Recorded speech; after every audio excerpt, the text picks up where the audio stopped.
Sehat, sehat, sehat tanpa narkoba. Assalamualaikum warahmatullahi wabarakatuh. Selamat pagi seluruh masyarakat Kabupaten Tuban yang telah mengikuti live streaming BNN Kabupaten Tuban pada Instagram maupun Facebook. Kali ini kita hadir kembali pada acara online class yang setiap minggu selalu diadakan oleh BNN Kabupaten Tuban. Kita untuk seperti ini menambah wawasan kepada masyarakat Tuban dan sekitarnya. Minggu lalu sudah ada Kepala BNN Kabupaten Tuban bersama dengan penyuluh narkoba BNN Kabupaten Tuban yang membahas tentang cegah narkoba dan jauhi corona. Lalu pada giliran hari ini kesempatan diberikan kepada sesi rehabilitasi BNN Kabupaten Tuban yang nantinya kita akan banyak membahas tentang rehabilitasi. Namun sebelumnya mungkin kita perkenalan diri terlebih dahulu. Baik, perkenalkan terlebih dahulu, nama saya Melina Liharita Dewi. Saya di sini sebagai konselor adiksi BNN Kabupaten Tuban. Dan hari ini saya sebagai moderator. Di sebelah saya ada Bapak Heru Widodo SKM selaku Kasih Rehabilitasi BNN Kabupaten Tuban. Dan hari ini akan sebagai pembicara. Oke, selamat pagi Pak Heru. Selamat pagi, semoga kita semua selalu dalam lindungan Tuhan Yang Maha Esa di masa pandemi ini. Terima kasih Pak. Baik, hari ini kita materinya adalah adiksi dan rehabilitasi sesuai pada poster yang telah di-upload di Instagram dan juga Facebook kita. Selama 30 menit ke depan Pak Heru ya, nanti kita akan menemani masyarakat Kabupaten Tuban dan sekitarnya tentang adiksi dan rehabilitasi. Untuk teman-teman yang sudah join live streaming, boleh jika nanti ada pertanyaan, boleh komentar di bawah sini. Nanti bisa melalui call center, juga bisa hubungi call center kita melalui nomor 0356 88 33189 atau bisa melalui email BNN Kabupaten Tuban yaitu bnnkatuban@gmail.com, dan juga bisa langsung komentar nanti ke Instagram kita yaitu @info_bnn_kap_tuban. Bisa juga melalui Facebook Pak Heru. Nanti bisa silahkan follow Facebook kita dulu jika belum. Lalu bisa nanti komentar di situ di BNN Kabupaten Tuban. Dan acara kita hari ini juga disiarkan secara langsung di YouTube BNN Kabupaten. Di Instagram. Baik, sebelum masuk ke materi mungkin kita memberi informasi terlebih dahulu kepada masyarakat sebenarnya tujuan dan maksudnya ini apa? Oke, terima kasih sebelumnya Mbak. Jadi tujuan utama dari kegiatan kita hari ini terkait khususnya adalah adiksi dan rehabilitasi adalah kita ingin menyamakan persepsi kepada seluruh masyarakat Kabupaten Tuban khususnya terkait dengan teman-teman kita, adik kita yang notabene adalah korban penyalahguna ataupun pecandu. Jadi kita harus samakan persepsi supaya tindak lanjut kita sebagai orang yang ada di sekitarnya itu tidak miss atau tidak real. Jadi setelah persepsi sama terkait penyalahguna, nanti kita bisa bersama-sama merangkul teman-teman kita, adik kita untuk bisa diarahkan ke arah yang baik. Jadi kita harus sama-samakan persepsi terlebih dahulu. Selanjutnya kita mungkin langsung saja untuk mempersingkat waktu. Kita langsung saja masuk ke materi adiksi dan juga rehabilitasi ya Pak. Sebenarnya kalau orang awam mungkin banyak yang belum mengerti adiksi itu sebenarnya apa sih Pak? Iya, terima kasih. Jadi di sini adiksi itu suatu penyakit yang bersifat kronis dan dia menyerang dari otak, dia menyerang sistem saraf. Dia bersifat kompulsif dan juga ada gangguan pada otak seperti itu. Iya, iya betul. Jadi dia karena nyerangnya di saraf otak sehingga di kesehatan dia masuk di dalam kesehatan. Jadi jangan pernah takut berpikir. Biasanya mungkin ini yang katakan informasi yang masuk. Nanti biayanya bagaimana? Gratis. Iya, betul Pak. saya khawatir takut nanti diketahui bla bla bla bla, kami rahasiakan. Ya Pak, nanti kalau lapor atau datang ke sana saya ngaku sebagai penyalahguna narkoba, nanti saya penjara, kita jaminkan tidak ada. Jadi jangan pernah ada pikiran atau kekhawatiran terkait 3 hal itu seperti itu. Jadi yang ditekankan di sini sebenarnya ada 3 poin untuk rehabilitasi, Pak. Ya. Jadi yang pertama tadi adalah rahasia, Rahasia. lalu yang kedua gratis, Mulai dan yang ketiga tidak akan ada pidana seperti itu. tidak akan ada tindakan pidana. Mungkin lanjut Pak ya. Adiksi tadi kita sudah mengulas nih, tahu oke adiksi ternyata adalah suatu penyakit begitu ya, bukan tindakan kriminal. Lalu rehabilitasi sendiri itu sebenarnya apa ya Pak? Ya, terima kasih Mbak. Jadi rehabilitasi sendiri itu suatu upaya atau kegiatan dan itu semua prosesnya. Jadi upaya kegiatan kita dalam rehab ini sangat berintegrasi, jadi komprehensif. Ada 3 hal, yaitu rehab medis, rehab sosial, dan juga pasca rehabilitasi. Jadi semua harus berjalan, harus komprehensif, semua terintegrasi layanan, sehingga nanti dimaksudkan kepada para penyalahguna itu benar-benar bisa kita entaskan, bisa kita arahkan kepada yang hidup lebih humanis. Katakan nanti terkait ketergantungannya, ini yang diabetes, nanti ketergantungannya kepada narkoba itu bisa diputuskan sedikit demi sedikit melalui proses bertahap, itu bisa kita putuskan.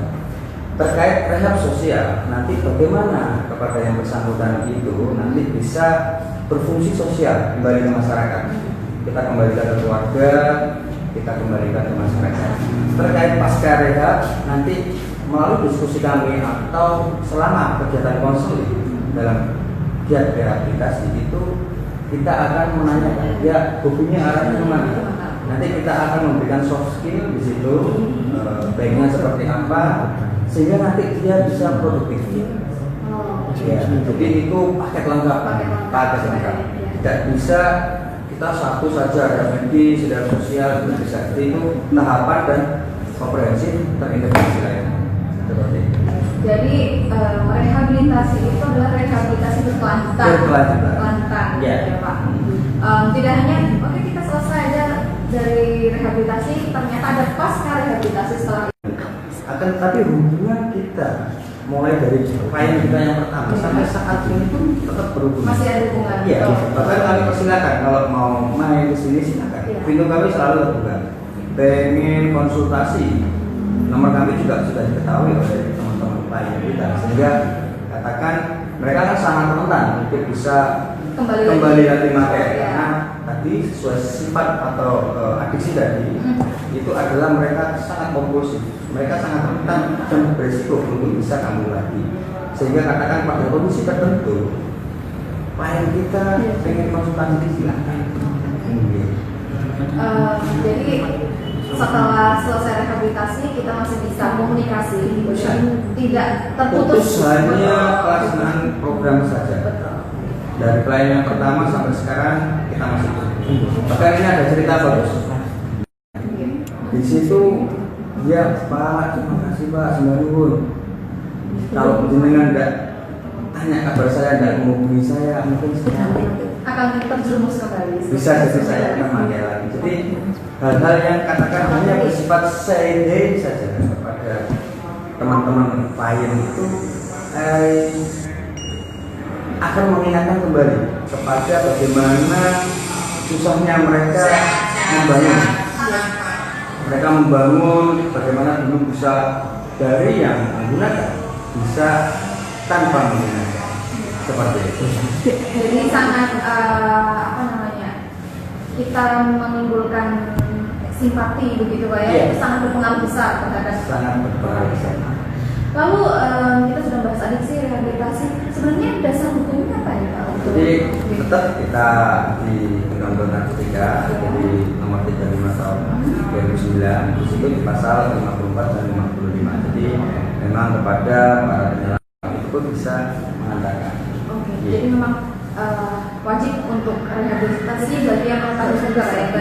baik itu keluarga maupun mungkin teman-teman Bisa. seperti itu bisa. Jadi dan memang ini dari pengalaman di lapangan memang tidak mudah untuk kita bisa mengajak merangkul. Jadi begini kata bina sendiri kalau menurut kami itu terlalu terlalu apa ya, katakanlah terlalu Kurang, ya. kasar Jadi gitu kalau ya. di kami kita selalu menggunakan kata-kata kita rangkul, kita arahkan. Jadi dari teman-teman mungkin di lapangan kalau mengetahui memang akan susah. Yang mereka butuhkan hanya satu, perhatian. Jadi mereka sebenarnya hanya butuh perhatian. Ada survei penelitian di salah satu lembaga rehabilitasi nasional. Di tempat itu 80%, hampir 1.000 orangnya, 80% disurvei kenapa sampai pakai atau menyalahgunakan narkoba. Itu adalah karena kurang perhatian. Kurang perhatian. Jadi makanya setiap kali kami turun ke bawah, kita menyuruh katakan kita memberikan sosialisasi terkait narkoba. Di situ pasti kalau kepada masyarakat saya katakan tolong putra putrinya diperhatikan. Kalau kepada adik kita sekolah, saya selalu juga mengajak untuk marilah berkomunikasi dengan orang tua. Katakan kalau memang situasi kondisinya di rumah saat ini orang tua kita kurang komunikatif, kita tidak dapat memungkiri. Ya, di masa lalu mungkin orang tua kita tidak mendapatkan atau kurang mendapatkan pendidikan yang seperti kita saat ini. Marilah kita yang berkomunikasi, kita yang mengawali komunikasi dengan orang tua kita. Jadi jangan sampai komunikasi di rumah ini terputus. Karena dengan komunikasi yang terputus di rumah, otomatis perhatian berkurang. Kalau perhatian di rumah kurang, dia akan mencari perhatian di luar. Bagus kalau nanti mendapat lingkungan yang positif. Betul. Kalau memang tidak positif akhirnya ya makanya kita harus sering-sering komunikasi dengan orang tua kita. Katakan orang tua kok tidak atau kurang komunikatif, kita lah yang mulai berkomunikasi supaya perhatian tidak putus seperti itu. Mungkin kebanyakan remaja saat ini lebih nyaman Pak ya, lebih nyaman kita curhat mungkin atau cerita ke sesama temannya daripada ke orang tuanya. Itu pun juga yang kami sampaikan pada saat sosialisasi. Jadi pada saat kita menjadi orang tua itu mestinya dan harusnya juga sebagai teman dan sahabat untuk anak-anak kita. Kita tidak dapat memungkiri. Jadi ya itu tadi mungkin faktor-faktor di masa lalu katakanlah yang notabene menjadikan orang tua kita saat ini kurang mendapatkan informasi yang pas, sehingga kita lah yang ayo kita ajak komunikasi orang tua kita, tidak apa-apa. Jadi mari kita biasakan komunikasi, kita sampaikan semua yang ada kepada orang tua kita. Nanti perlahan akan terbangun komunikasi yang efektif sehingga perhatian juga akan tertanam. Jadi untuk teman-teman mungkin yang masih remaja, sosial itu mungkin lebih mendekatkan diri lagi kepada orang tuanya, gitu ya, agar nanti akhirnya terbangun trust-nya gitu Pak ya, terbangun chemistry-nya sama orang tua sehingga seluruh masalah yang kalian miliki bisa diceritakan kepada orang tua. Belum tentu juga kalau kalian bercerita kepada teman-teman mungkin bisa menyimpan rahasia kita begitu Pak ya. Kalau kepada orang tua pasti akan terjaga rahasianya ya. Oke, mungkin kita bisa lanjut kembali Pak. Baik, untuk rehabilitasi sendiri sebenarnya apakah ada beberapa jenis begitu Pak atau bagaimana? Ya, seperti yang tadi saya sampaikan, ada medis, ada sosial, ada juga masyarakat. Yang notabene itu merupakan suatu kesatuan layanan berintegrasi komprehensif dengan masing-masing tujuan juga. Jadi yang medisnya untuk memutus penyalahgunanya, yang untuk sosialnya bagaimana kita bisa mengarahkan yang bersangkutan, gimana dia bisa nanti supaya tetap bisa kembali ke masyarakat, untuk kehidupan sosial. Untuk yang pasca bagaimana terkait dengan hobinya, nanti dia punya keinginan apa, kita akan berusaha membangun soft skillnya. Dengan kita memberikan soft skill, kita bisa berharap bahwasanya suatu saat dia akan produktif. Jadi tidak hanya dia fokus kepada zat yang disalahgunakan, dia juga nanti akan bisa kembali sosial kepada keluarga dan masyarakat. Selain itu dia juga akan produktif. Karena salah satu indikator dikatakan sehat itu adalah dia produktif. Jadi kita harus produktif. Jadi misalkan orang akhirnya gitu, katakan penyalahguna atau pecandu narkoba, kebanyakan misalkan nih Pak ya, kalau misalkan dia memang bekerja di perusahaan swasta atau seperti apa, kemungkinan bisa dipecat seperti itu ya, sehingga dia tidak memiliki pekerjaan lagi gitu. Ketika mendapatkan program di pasca rehabilitasi, mendapatkan life skill seperti itu, mendapatkan suatu pelatihan, sehingga nanti harapannya setelah itu bisa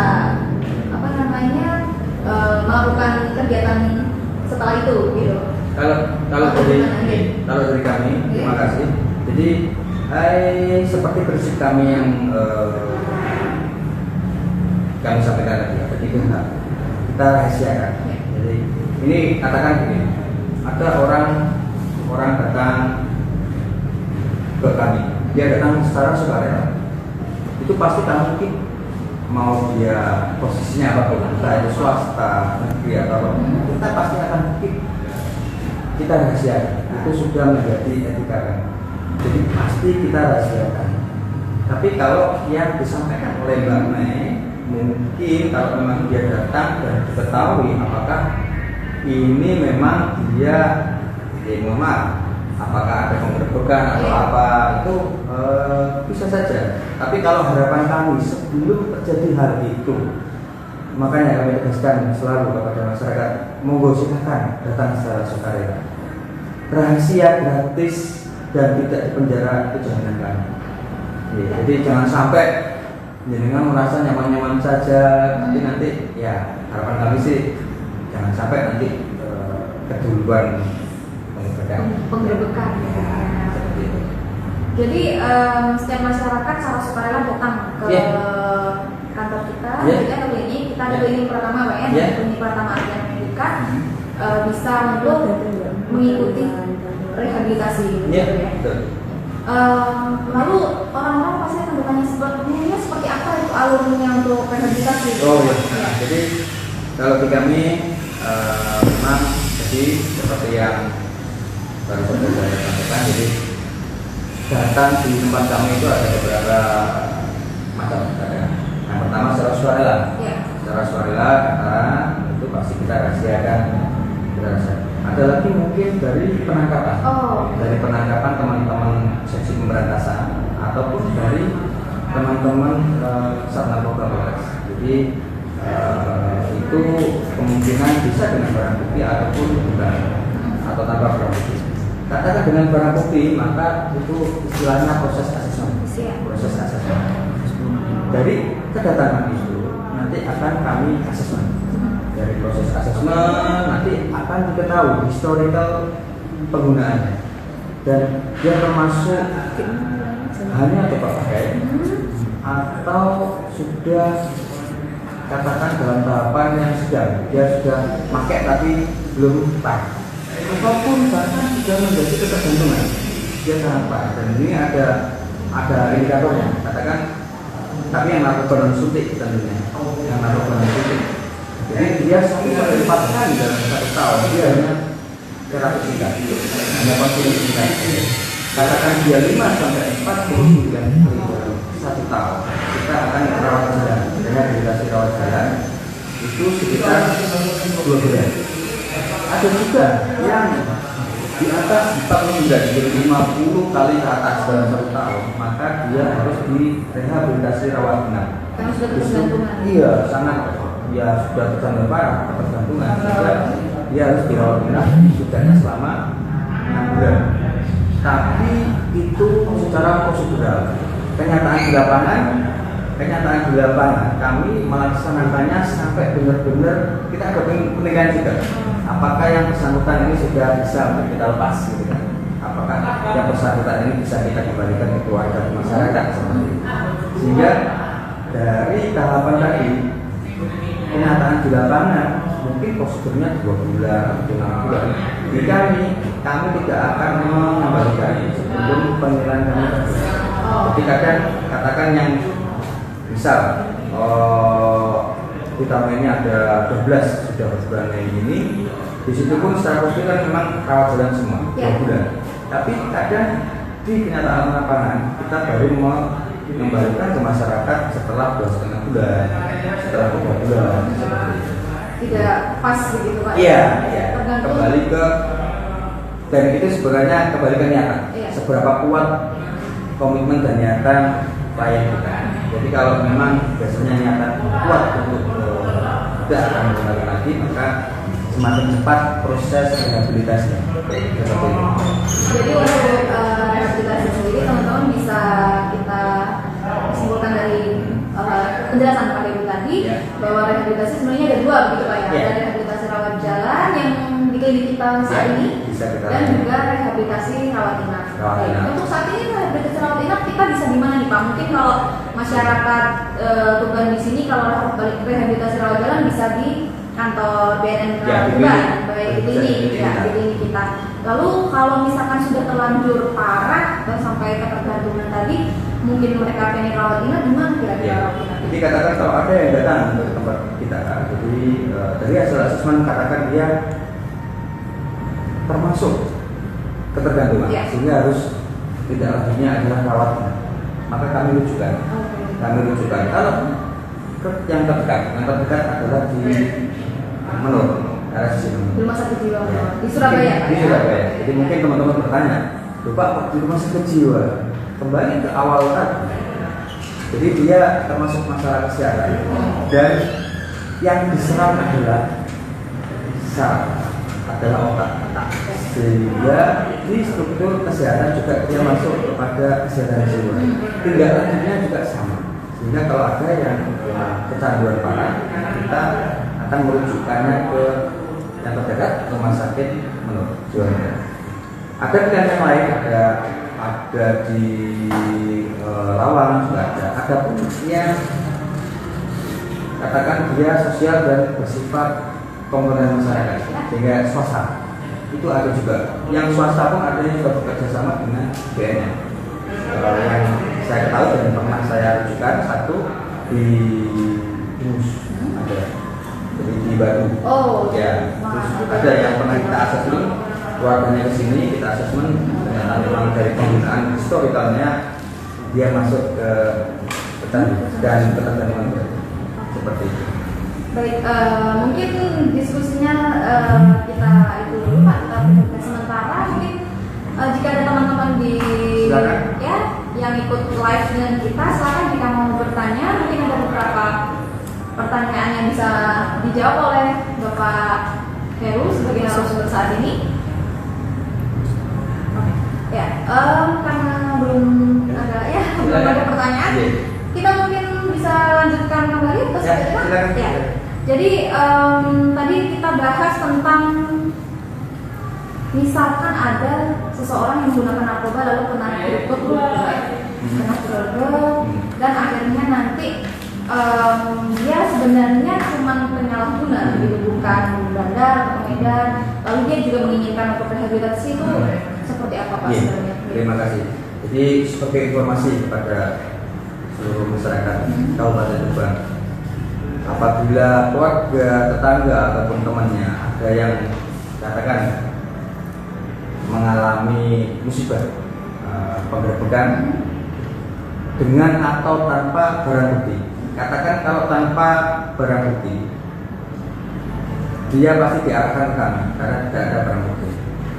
Katakan kalau ada barang bukti, ada surat edaran Mahkamah Agung di mana itu menjadi dasar, salah satu dasar jadi untuk pengajuan rehabilitasi di BNN. Jadi mungkin teman, saudara, keluarga, tetangga, teman-teman semua itu ada yang katakan dapat musibah kena gerbek itu nanti bisa berkonsultasi ke kami, sehingga katakan kalau memang barang buktinya di bawah SMA itu bisa diajukan asesmen terpadu. Di sini ada tim asesmen terpadu. Kita ada tim asesmen terpadu Kabupaten Tuban, ada tim asesmen terpadu Kabupaten Bojonegoro.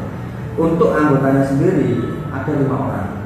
Ada dari kejaksaan, ada dari Satnarkoba Polres, ada dari dokter, ada dari psikolog, dan juga ada dari penyidik BNN.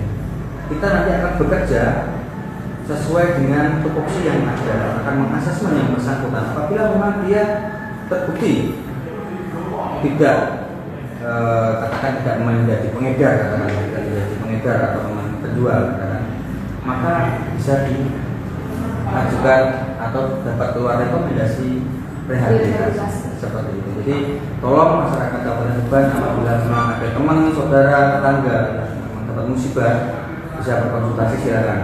Jadi mestinya dia hanya korban, dia hanya penyalahguna, tidak yang seharusnya tidak harus di penjara, itu bisa direhabilitasi seperti itu. Baik, mungkin kepada masyarakat intinya jangan takut begitu Pak ya, jangan takut untuk datang kepada kita atau sebelum nanti akhirnya mungkin ada pemberbekan seperti itu ya Pak ya. Baik, kita sudah terasa Pak sudah di penghujung acara. Sudah 30 menit kita berlalu dengan diskusi tentang adiksi dan rehabilitasi. Apakah ada mungkin pertanyaan? Oke. Ya. Karena kita tadi sudah diskusi banyak tentang adiksi dan rehabilitasi, maka bisa disimpulkan bahwa sebenarnya rehabilitasi itu adalah suatu program yang berkelanjutan. Gitu ya. Suatu program berkelanjutan, ada yang namanya rehabilitasi sosial, rehabilitasi medis, rehabilitasi sosial, dan juga pasca rehabilitasi. Sedangkan adiksi sendiri sebenarnya adalah suatu penyakit begitu dan bukan tindakan kriminal, sehingga penyakit tersebut harus disembuhkan layaknya orang yang sakit. Gitu ya Pak ya. Mungkin ada informasi yang akan diberikan Pak kepada kita tentang surat ya. Jadi di klinik Pratama BNN sudah melayani surat keterangan bebas narkoba atau di istilah kami SKBN. Semua layanan kami gratis. Semua layanan kami gratis, tidak ada biaya apapun. Syaratnya sangat mudah, bahwa fotokopi KTP 1, kalau belum punya KTP bawa KK bisa, dan alat tes kitnya bawa sendiri. Tapi semua layanan kami gratis. Ya, semua layanan kami gratis. Kalau boleh berpesan sedikit. Oh, ada pertanyaan? Silakan jika ada pertanyaan dari Aziz. Bagaimana caranya agar terhindar dari narkoba? Oke, terima kasih. Mungkin langsung dijawab oleh Bapak Heri. Terima kasih Mas Adi. Jadi bagaimana kita bisa menghindar dari penyalahgunaan narkoba? Yang pertama itu dari survei penelitian yang pernah dilakukan salah satu badan atau balai rehabilitasi, itu 80% orang yang menyalahgunakan adalah orang yang kurang perhatian, ya, adalah orang yang kurang perhatian. Sehingga bagaimana supaya perhatian di keluarga ini tetap terbangun? Maka berkomunikasilah. Apabila memang kebetulan kalau orang tua kita mau kita, jadi kita yang harus terbuka.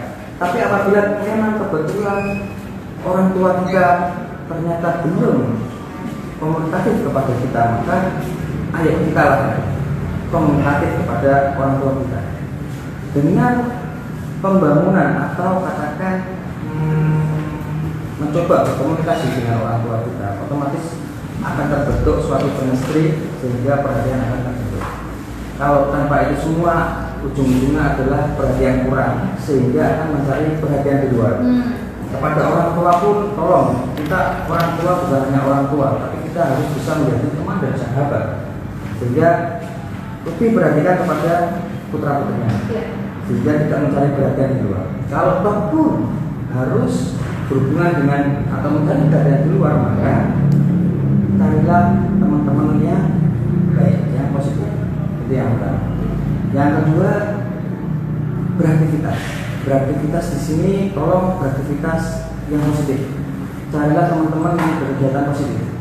Ya, saya yakin adik-adik semua, teman-teman semua sudah tahu mana teman-teman kita yang katakan dalam tanda kutip ya, dia agak mengarah ke negatif, agak seperti itu. Tolong dihindari. Ya, kalau jenengan sudah masuk di situ, itu untuk keluar kembali sangat susah. Dan tolong bicarakan bahwa para pengedar ini juga sangat benar. Untuk narkoba itu pasti dia akan memberikan 1, 2, 3 kali free, gratis memang. Cuma dulu gitu ya? Pasti gratis. Tapi nanti dilihat dia yang dia beri itu akan dilihat ini sudah bisa saya lepas, terus nanti akhirnya akan beli ke saya. Seperti itu. Jadi pasti gratis. Pertama pasti gratis. Bisa 1 kali gratis, terus kita sudah cari lagi, bisa sampai 3 kali gratis. Jadi tolong yang negatif dihindari. Contohnya di sekolah juga bisa kegiatan-kegiatan negatif OSIS, kegiatan-kegiatan positif untuk OSIS bisa.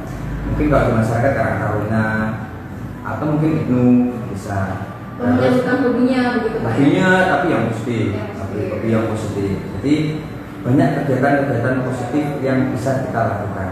Dan tolong hindari lingkungan yang negatif, karena begitu masuk sudah keluarnya pasti susah. Dan ini juga menarik sebenarnya, jangan pernah menerima apapun itu, entah minuman atau makanan yang kita tidak pernah tahu bahannya. Itu bisa jadi ada sesuatu. Jadi mending bawa sendiri saja. Seperti itu kalau dari saya. Oke. Ini sebelum kita menutup kegiatan acara kita ini, ada satu pertanyaan lagi nih Pak Heru, bisa dijawab? Silakan. Ya. Saya lebih suka diskusi. Oke. Untuk waktu selesai menyesuaikan lah. Ya. Agak molor sedikit ini, Tidak apa-apa. tapi ya kita memang ada banyak pertanyaan. Ini kita pertanyaan terakhir ya Pak. Iya, tidak apa-apa. Ya. Ini dari mungkin dari teman saya sendiri dari BSN Kabupaten Malang. Yang bisa menjadi agen pemulihan ini bisa dari mantan pecandu, bisa dari bidang, bisa dari bintang, hikmah juga bisa. Mereka bertugas untuk melaksanakan pendampingan kepada teman-teman atau adik-adik kita klien yang katakan dia penyalahguna, dia korban penyalahgunaan atau korban pecandu.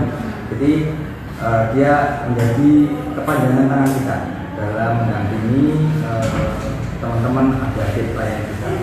Dan agen pemulihan juga bisa melaksanakan konseling singkat apabila memang diketemukan atau kadang kita mendapat laporan, dari masyarakat, kebetulan dia juga mau kita rangkul, di situ dari hasil asesmen kita, dia hanya perlu terapi singkat, dia juga bisa melaksanakan hal itu. Tapi mohon maaf sekali lagi, BNN Tuban dinilai oleh pusat belum jadi priority ya, belum jadi prioritas karena memang kemarin dari hasil evaluasi yang ada yang akan mendapatkan agen pemulihan adalah yang sudah melaksanakan rehabilitasi dengan jumlah besar. Ya, seperti itu.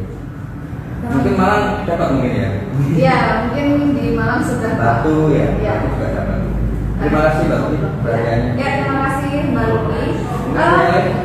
Yang lain sepertinya sudah tidak ada Pak. Ya, karena waktunya ini sudah habis. Boleh. Jadi kita sudah di penghujung acara nih. Mungkin ada yang disampaikan sekali lagi Ya. Pak Heru atau pesan atau apa? Silahkan. Ya, terima kasih Mbak Mai. Jadi kepada teman-teman adik-adik kita semua yang kebetulan menjadi korban penyalahgunaan, menjadi penyalahguna atau bahkan pecandu. Pilihan korban penyalahguna atau bahkan pecandu itu hanya tiga saja. Bisa ditanyakan atau bisa dilihat langsung di masyarakat. Pilihannya hanya tiga. Penjara, kalau pasti tangkap atau penggerbekan, penjara. Yang kedua meninggal, tapi meninggalnya ini unik. Dia meninggal pun masih bisa milih, ya teman-teman. Meninggalnya pun masih bisa milih, bisa overdosis, bisa karena kecelakaan, bisa karena mungkin karena cara menggunakan narkoba tadi dengan cara-cara yang tidak lazim sehingga organ tubuh itu ada yang rusak, dia kena penyakit kronis sehingga meninggal. Jadi meninggal pun masih bisa milih. overdosis, kecelakaan, atau karena ada organ yang rusak. Dan yang terakhir dan ketiga, rehabilitasi. Dengan atau teman-teman semua bisa melihat secara langsung di masyarakat, karena sudah banyak kejadian pecandu atau penyalahgunaan narkoba di penjara, pilihannya satu di penjara, yang kedua meninggal pun dengan beberapa pilihan, overdosis, kecelakaan, atau karena organ yang rusak. Dan pilihan ketiga, rehabilitasi. Silakan ditentukan. Itu pesan saya. Dan yang terakhir, kepada para orang tua, Bapak Ibu semua yang saya hormati, tolong perhatikan putra putrinya. Dan kepada adik semua, ayo kita bangun komunikasi yang efektif sehingga ada perhatian yang terbangun dari orang tua ke anak atau putra putrinya, atau baik dari anak ke orang tua, sehingga dia tidak perlu mencari perhatian keluar seperti itu. Mungkin itu tadi yang sudah diberikan saran atau pesan juga oleh Bapak Heru. Terakhir mungkin saya sebagai moderator mengingatkan, di tengah pandemi yang seperti ini mungkin kita harus selalu mengingatkan untuk menjaga kesehatan, rajin berolahraga, makan makanan yang sehat, gitu Pak. Jangan lupakan menggunakan masker dan selalu cuci tangan dengan sabun, begitu Pak ya? Iya. Baik. Mohon maaf jika kita mungkin ada kesalahan. Terima kasih sudah ikut gabung bersama kita di live streaming Instagram dan juga Facebook BNN Kabupaten Tuban. Akhir kata, wassalamualaikum warahmatullahi wabarakatuh. Sehat, sehat, sehat, tanpa tanpa